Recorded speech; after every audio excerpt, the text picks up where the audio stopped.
What's up, y'all? This is Carla, aka Seela the Poet. Happy Wednesday, or should I say happy hump day to people who are working class people, normal people, average people, all types of people. Happy Wednesday. Right now, I'm in a good mood. Things are starting to come together, for me and for my kids. By the way, I'm a goth single mom of two. I have two teens, and I'm very proud to be a single mom. And both of my children have summer jobs, and I'm just very, very proud of them that they are learning how to be productive working people in society. So today, I wanted to talk about a couple of things. The first is I am a domestic violence survivor. I survived not only family abuse, but I survived interrelationship violence by my ex-husband. I suffered child abuse growing up by my parents. I suffered abuse by proxy by other relatives who basically, abuse by proxy is basically a gang of people ganging up on you doing abusive behaviors.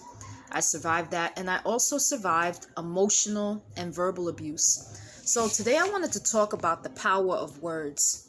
So we live in a society where, on social media and in society, people do a lot of talking.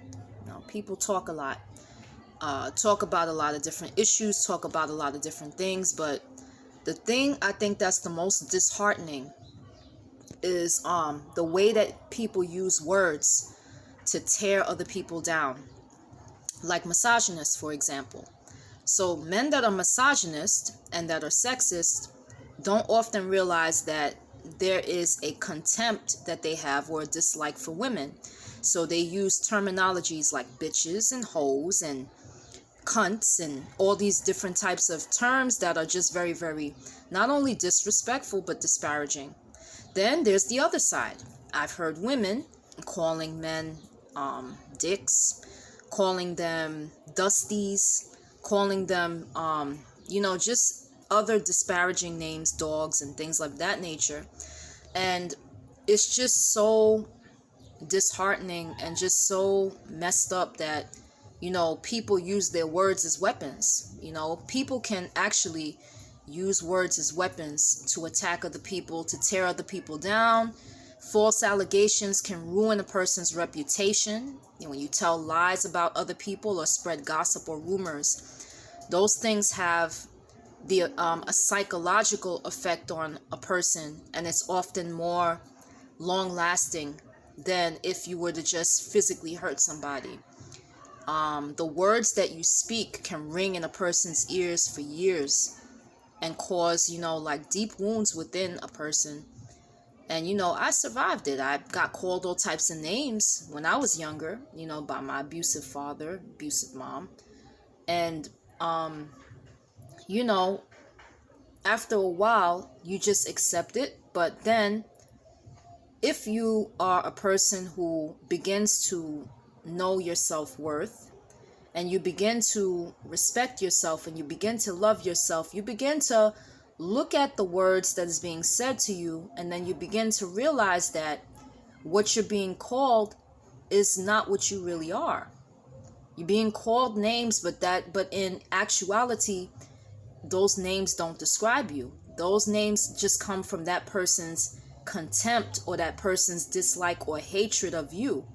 And it's because they have issues. They have hate and they have evil within them, their hearts. That's where that comes from. They have misery within themselves, and they project that misery on you by deciding to call you names and disrespect you and try to tear you down. So what I would say, people, is don't fall for the mind fuck. I mean, I'm sorry to use profanity, but don't fall for it, because the thing is that words are very, very powerful. I think one of the philosophers said, I think, therefore I am.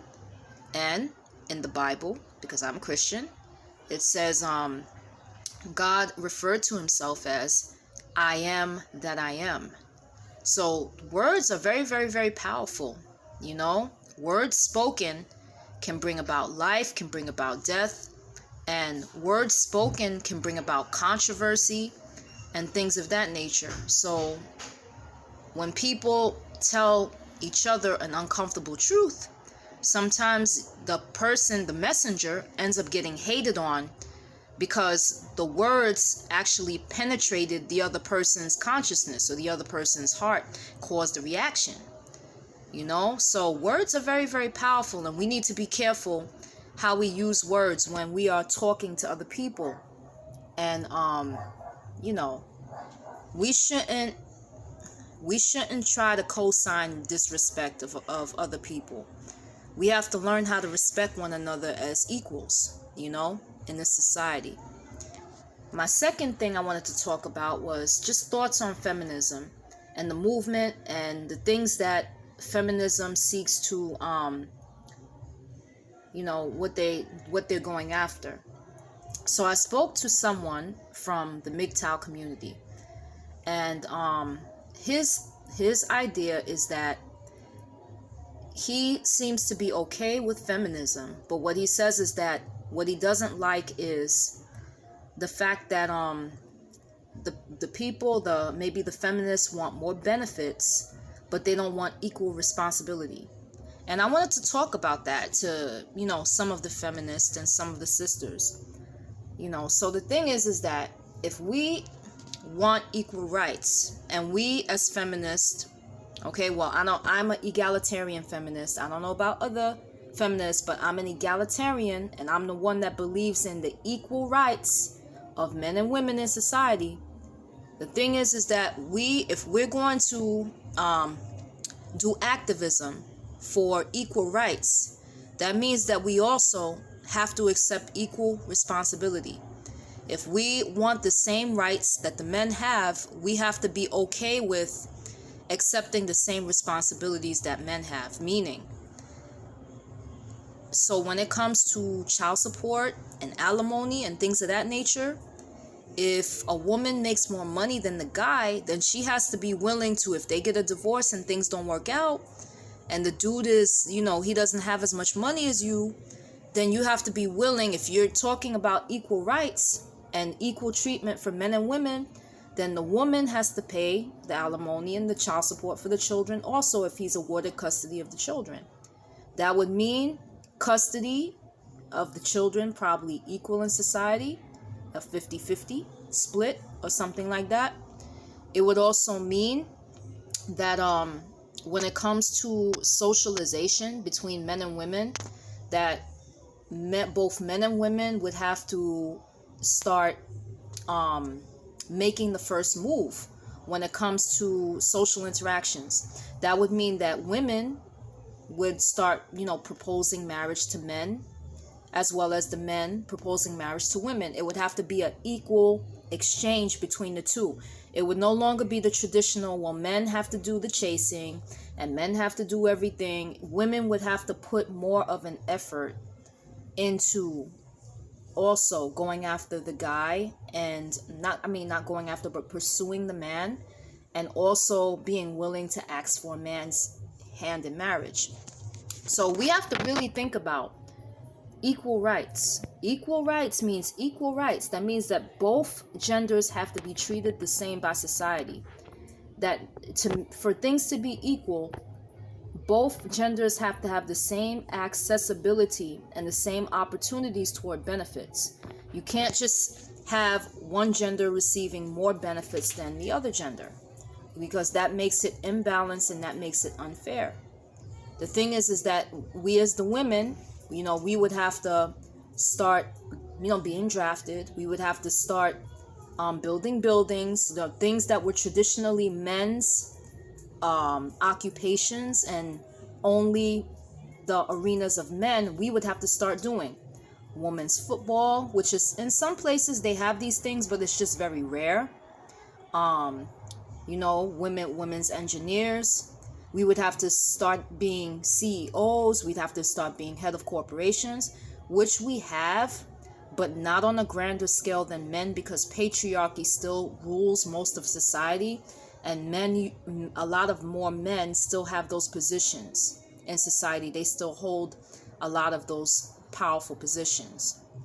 And so everything would have to be egalitarian, 50-50 split. That means that when it comes to, cooking, men, you would have to cook. It would no longer be a woman's responsibility to do all the housework and to do all the child rearing. You would have to take an equal responsibility in that. It's not a woman's place to be washing dishes or washing your clothes. Now you would have to do your own and stuff like that. So equal rights means equality through all different aspects of society, and so we have to really think about, in our feminist stance, if that's what we're really seeking after, equal rights. Because equal rights means equal rights, that we have to be treated the same as they're treated. And we have to take equal responsibility for the things that they do, as well. I mean, equal responsibility, and they have certain responsibilities, and we would be put on the same measurement of responsibility as them. So these are things to just think about as feminists, what we are doing activism for, what we are really representing, what we are really wanting, our platforms, and what we are really taking a stand for. These are things that I've had to think about because I've had clashes with, certain MGTOWs. I've spoken to some red pill people as well. And I see the frustration, from their side of view. And I'm actually, it's causing me to just rethink things. And so I just had to talk about that because it's been on my mind. But so far my week is going pretty good. It's been hard to get sleep. Sometimes I go through insomnia. I guess that goes along with me being a creature of the night. Whoa. And I'm just, just trying to get through this summer. I got the email that I'll be going back to work in 2 weeks. So my videos, I'm going to try to keep making videos, but it might not be as frequent once I start going back to work. But I will make a concerted effort to keep putting more content on the channel. So, that's what I was thinking about. And if you have any thoughts or disagreements with what I have to say, you can give me a thumbs up or a thumbs down and put your point of view as to why you feel that way. If you would rather email me, my email is cmosario38@gmail.com, because I know that on YouTube there's been a lot of shadow scripting, so it's like you're not really allowed to write what you want to write. There's certain words and they will hide whatever commentary. So yeah, if you guys want to comment. If you want to subscribe. But these are my thoughts, and I think that it's important just to know where you stand and what it is that if you're a part of a movement or lifestyle, then what that movement and what that lifestyle is really espousing and what you're really standing for and advocating for. And so that's all I have to say for now. Okay, everybody stay safe. Peace.